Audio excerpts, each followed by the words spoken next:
Pán Šujan, mám na vás otázku. Vy ste kedysi pracovali v JNT. Do mesta ste prišli z JNT. Projektovali ste Karlovéske rameno, ktoré stávalo JNT. Dá sa vlastne povedať, že ste boli dvorným architektom JNT. Dnes máte zastupovať a hájiť záujmy mesta a z toho, ako hovoríte, ako sa vyjadrujete, mám skôr pocit, že ste stále ešte v tom JNT. A ja sa chcem spýtať, vy nemáte ani trošku pocit, že toto je silný konflikt záujmov? Ďakujem za otázku. Myslel som si, že sa zaobídeme bez týchto osobných invektív, ale teda keď už ste to nastolili, musím vás trošku poopraviť. Nikdy som nebol zamestnaný v JNT, na mesto som neprišiel z prostredia JNT.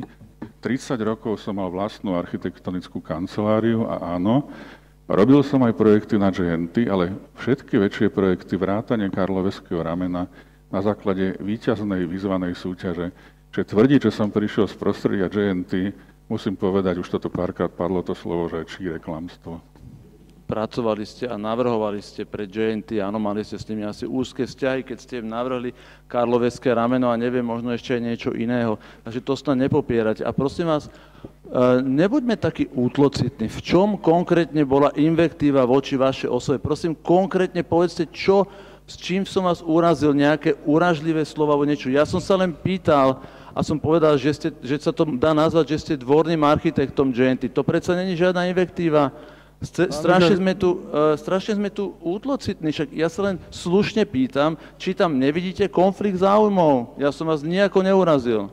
Ja som nepovedal, že to je invektíva, ja som povedal, že to je klamstvo. Vy ste doslova povedali, že ja som robil na JNT, môžeme si to pustiť zo záznamu, a že som prišiel z prostredia JNT na magistrát. To je klamstvo, jedno aj druhé, nie je invektíva. Pán Šujan, vy ste sám povedali, vy si to vypočujte kľudne v zázname, osobné invektívy. Prosím vás, pamätajte si, čo hovoríte, ja reagujem na to, OK? A pracovali ste pre JNT a máte totálny konflikt záujmov. Nehnevajte sa na mňa, je to absolútny konflikt záujmov, čo tu dneska predvádzate, bohužiaľ. Ja poviem zo pár slov o svojom kolegovi, pánovi Šujanovi, pretože veci, akým spôsobom vy tu sa pokúšate šikanovať mojich kolegov, je úplne bezprecedentné. A ja proste odmietam spôsob, akými sa bavíte s mojimi kolegami. Vy nie ste policajt a nebudete ich tu pred všetkými vyšetrovať. Naozaj vás vyzývam, aby ste sa dali dokopy.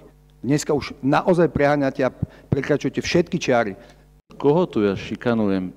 Prosím vás, však to je absurdné. Ja sa pýtam, či pán hlavný architekt nemá pocit, že to je konflikt záujmov. Nedostal som odpoveď na túto otázku. Prosím vás, vy ma tu nemusíte napomínať, ja sa správam slušne, ja si dám veľký pozor na to, čo poviem a mám právo sa pýtať a on by mal odpovedať a vyhol sa tej odpovedi, či nemá pocit, že to je konflikt záujmov. To je všetko, čo sa ja dopytujem. Môže povedať áno? Nie.